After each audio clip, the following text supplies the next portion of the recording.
Parce que nous, musulmans, nous avons été vaccinés contre la Bible. C'est un faux livre. Un livre des égarés. Un livre falsifié. Et un livre dépassé. Un livre de mécréants. Moi, il y a un foutu quoi avec ce livre de mécréants. Roland a insisté, ça. Prends, je t'offre ça. Prends cadeau. Mais tellement qu'il insistait, j'ai pris parce qu'il insistait. Pas parce que j'allais voir quelque chose dedans. Je prends la Bible. J'arrive chez moi à la maison, je balance cette Bible-là sur la table. Et une nuit, je regarde, je vois la Bible qu'elle a là, sur son livre rouge. Je dis, attends, je vais prendre ce livre-là, lire rapidement, aller lui remettre. Mais il faut quoi ça? Je prends. Le Nouveau Testament commence par Matthieu. J'ouvre le premier chapitre de Matthieu. Le premier chapitre commence par la généalogie du Seigneur. Depuis Abraham jusqu'à David, Salomon, Joseph, Yeshua, Jésus. Près de 2000 ans. Une généalogie pas croyable. Il n'y a pas de généalogie dans le Coran. Athéo. Bonzon tremeni kata Coran kono to kuka bonzon yoko ka tremeni faut kata cité. Comme mif ça va la Bible kono athée Coran kono. Il n'y a pas de généalogie fouillée. Moi j'étais étonné. Comment de près de 2000 ans on retrace la lignée d'un individu jusqu'à son père terrestre. Moi si tu prends mon cas, mon père s'appelle Brahima Traoré. Le père de Brahima s'appelle Jafet Teké Traoré. Et tu sais une fou. On a les noms compliqués. Et mon arrière-grand-père, son nom est trop difficile, on s'arrête ici. Je suis arrivé à quelle génération? 3 ou 4 mais pour Yeshua Jésus, 2000 ans. Jusqu'à Joseph son père. Je vais vous dire ceci. Jésus-Christ, Yeshua, il est Dieu fait homme. Il est le seul homme sur la terre qui a 2 généalogies. Il a une généalogie terrestre. Matthieu chapitre 1er jusqu'au verset 17. En tant qu'homme, 100% homme, une généalogie terrestre. Dieu, il a une généalogie céleste. Jean chapitre 1 jusqu'à 14. Au commencement était la parole, et la parole était avec Dieu, et la parole était Dieu, et la parole a été faite chair. Voilà l'homme.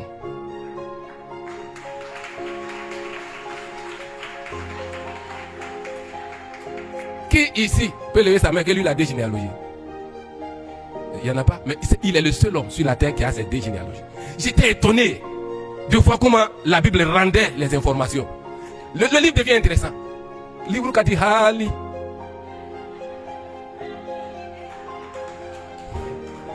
Livre qui dit Hali. C'est-à-dire Hali Sambambara, c'est-à-dire extrêmement. Si c'est nous ici, nous on va dire Akadiko Sebe. Mais elle a dit Hali. Donc moi ça me plaît. Donc je suis accroché au livre. Je lis. L'enfant naît, comment il va naître? L'enfant naît, il grandit. Hérode cherche à le tuer. Ses parents le prennent. Ils vont en Égypte. Non, le roman est intéressant. Ça, c'est pas comme ça le Coran est. Il n'y a pas de logique narrative dans le Coran. Non. Tous ceux qui ont essayé de lire, essayez de voir. Il n'y a pas de logique narrative. Dans le même verset, on peut te parler d'Adam, de Moïse, d'Abraham, de Jésus. Dans le même verset. Il n'y a pas de logique narrative. En tant la Bible, j'étais fasciné. Et j'ai commencé la lecture, j'ai continué la lecture, j'arrive sur Matthieu 5. C'est là que je découvre que le oui d'un chrétien est un oui sans autre phrase. Et que son nom doit être non. Alors que nous, musulmans, tant qu'on ne jure pas sur une réponse, cela veut dire que ce n'est pas vrai. Si je dois dire Nena Allah, entre Dieu et moi, je commence à jurer. Nenimfa, entre mon père et moi, je jure sur mon père, je jure sur Dieu, Jésus, tout ce qui est là. Entre la Bible dit, tout ce qui viendra après le oui ou le non est démoniaque. Donc cela veut dire que nous vivons avec les démons sans même nous en rendre compte. Peut-être même on est des démons. Je continue la lecture. Je tombe sur Matthieu 6. Dans le livre de Matthieu 6, comment Yeshua, Jésus a enseigné les gens à la prière, au don, aux jeunes, j'étais étonné. Et j'arrive où je découvre encore l'amour de Jésus. Il dit, aimez vos ennemis. Bénissez ceux qui vous maudissent. Priez pour ceux qui cherchent même à vous tuer. En islam, tuez vos ennemis. C'est pas moi qui le dis. Hein. En islam, on tue les ennemis. Les compagnons de Mohammed, ils sont compatissants entre eux. La Sourate 48, verset 29. Mais dur envers les mécréants. Tuez tous ceux qui ne confessent pas Allah et le prophète et le jour dernier.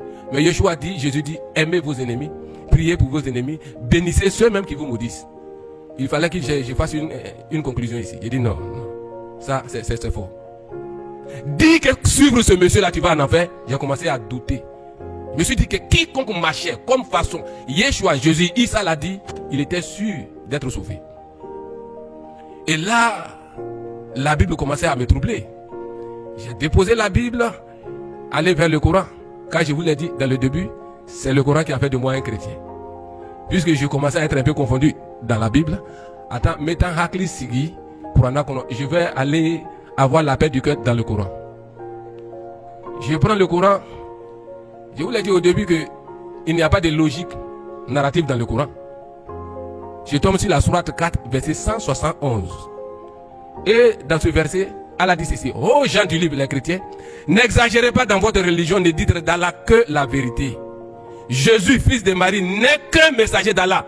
Sa parole qu'il a envoyée à Myriam, un souffle de vie venant de lui. Cela veut dire quoi? Le Coran dit aux chrétiens: n'exagérez pas dans la voix d'Allah. Isa, Jésus-Christ, n'est qu'un messager.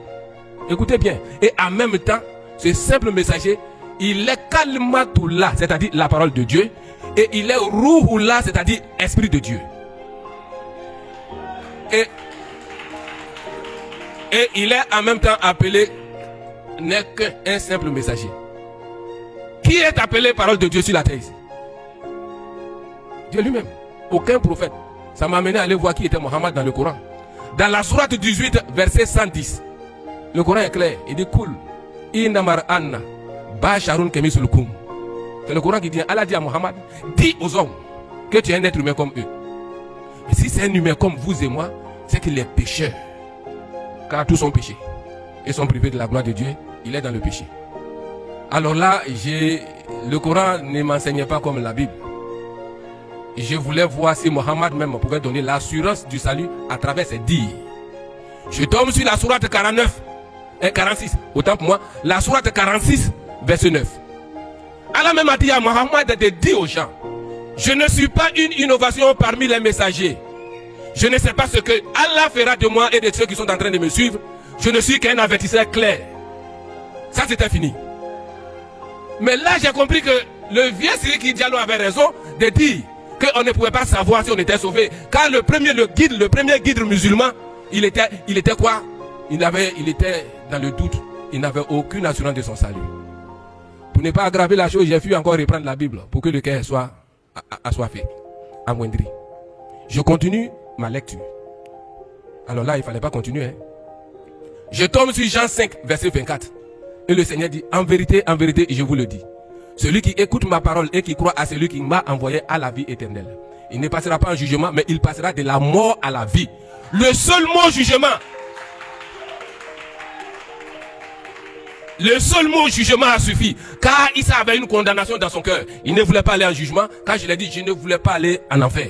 Mais quand il a dit: je ne passerai pas en jugement, dès l'instant que je meurs, je suis sauvé. Il dit: ah, Djigikma. Oui. Les gens pensent que nous sommes sortis pour venir faire plaisir aux gens. Quel plaisir? Jamais. C'est dans le feu que nous sommes sortis. Et j'étais là rassuré.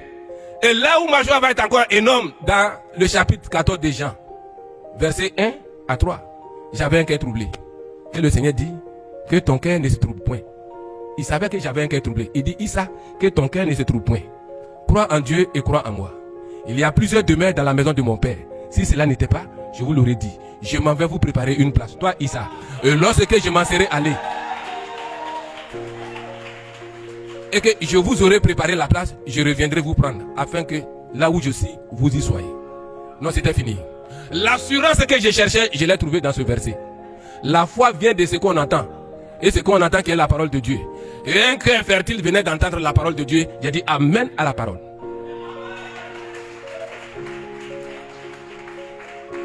Pour finir le témoignage, l'homme, on va raccourcir pour finir. Rappelez-vous que j'étais à la recherche de mon salut. Après la mort de mon père, je voulais savoir si j'étais sauvé. Mais à lire la Bible, personne n'a tapé sa poitrine pour dire qu'il est sauvé, sauf moi. Car l'Esprit de Dieu a témoigné à mon esprit que je suis sauvé. Ça, c'est une expérience personnelle. Pour savoir si tu es sauvé, crois au Seigneur de tout ton cœur. Donc, je dis ceci à tous mes parents. Si vous êtes encore musulman, vous ne pouvez pas être sauvé. Personne ne peut aller en enfer et ressortir. Le Coran t'a demandé, si tu crois à ce verset, que tu iras en enfer et tu sortiras. C'est une parole de tromperie. Tu ne sortiras plus. Pour sortir, quitte l'islam. Sortez du milieu d'eux. Si vous m'entendez, nous on était parmi eux. Mais pourquoi nous sommes sortis? Parce qu'on a entendu la parole. Donc tous les musulmans et musulmans qui m'écoutent, Vous êtes condamné à aller en enfer et à ne plus jamais ressortir. C'est le seul verset où Dieu dit allez, et puis il a pris, Allah a dit avec insistance, ainsi dit Allah, vous allez partir en enfer. Il a dit ainsi dit Allah, car c'était un décret. Il a pris, tu rentres, il n'y a rien à faire, tu rentres. Et je vous le dis, si tu rentres, tu ne sortiras plus. Donc pour ne pas rentrer, sortez de l'islam. Que la paix de Yahweh soit sur chacun de vous et qu'il nous fortifie. Dans le nom de Yeshua. Alléluia. Amen. Serviteur, que Dieu te bénisse.